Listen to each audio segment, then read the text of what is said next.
नमस्ते,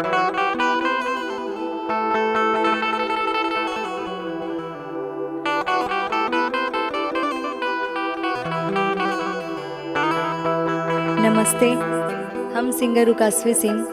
आप लोगों के बीच में एक राम जी का विवाह का गीत प्रस्तुत करने जा रही हूँ, जिसमें जब राम जी अपने शादी करने अपने ससुराल पहुँचते हैं तो उनकी सीता जी की सखी लोग जो है वो उन्हें देख के क्या कहती है।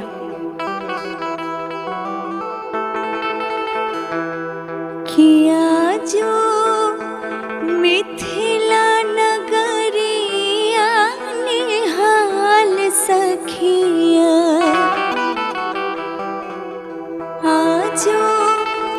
मिथिला नगरिया निहाल सखिया, चारों दुल्हा में बड़का कमाल सखिया, चारों दुल्हा में बड़का कमाल सखिया, आजो मिथिला नगरिया निहाल सखिया, आजो मिथिला नगरिया निहाल सखिया, चारों दुल्हा में बड़का कमाल सखिया, चारों दुल्हा में बड़का कमाल सखिया।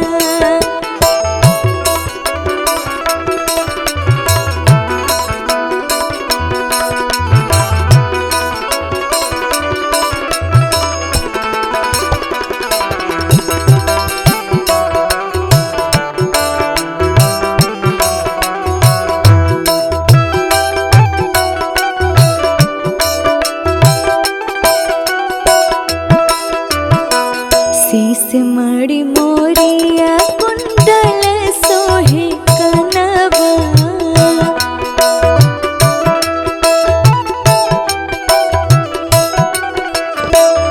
कारी कारी कजरा